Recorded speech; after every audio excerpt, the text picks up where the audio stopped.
એક ટ્રેનની અંદર ટિકિટ ચેકરને એક પાકીટ મળ્યું. એની અંદર જોઈને તો પાકીટમાં માત્ર એક ભગવાનનો ફોટો હતો અને થોડાક રૂપિયા હતા. એ સિવાય બીજું એવું કંઈ નહોતું કે પાકીટના માલિકની ઓળખાણ થઈ શકે. એટલે ટીસીએ પાકીટ ઊંચું કરીને પૂછ્યું કે આ પાકીટ કોનું છે?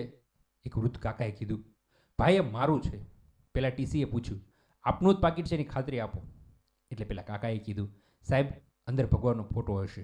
ટીસીએ હસતા હસતા કીધું, કાકા ભગવાનના ફોટા તો બધાના પાકીટમાં હોય, આમાં તમારો ફોટો કેમ નથી?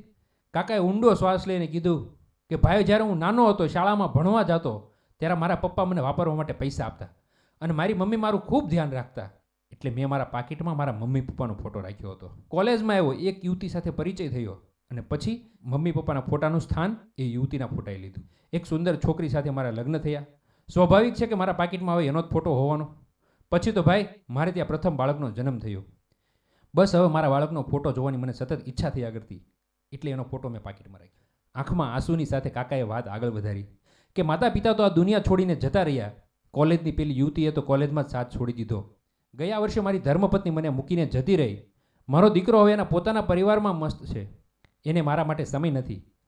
જેને મેં મારા હૃદયની સૌથી વધુ નજીક રાખ્યા હતા ને, એ બધા આજે મારાથી ખૂબ દૂર થઈ ગયા છે. એટલે હવે મેં આ મારા પાકીટમાં ભગવાન કૃષ્ણનો ફોટો રાખ્યો છે. હવે મને સમજાઈ ગયું છે કે મને કોરી ખાતે એકલતા દૂર કરનારો મારો કાયમનો સંગાથી માત્ર એક જ છે. મને એ ક્યારેય એકલો નહીં છોડે. ટિકિટ ચેકરે બીજો કોઈ સવાલ કર્યા વગર પાકીટ કાકાના હાથમાં મૂકી દીધું. આગળ સ્ટેશન આવ્યું, ગાડી ઊભી રહી. ટિકિટ ચેકર નીચે ઉતર્યો, પ્લેટફોર્મ ઉપર આવેલા બુક સ્ટોલ પાસે ગયો અને દુકાનદારને પોતાનું પાકીટ બતાવીને પૂછ્યું, ભાઈ તારી પાસે મારા પાકીટમાં રાખી એકા એવો ભગવાનનો ફોટો છે?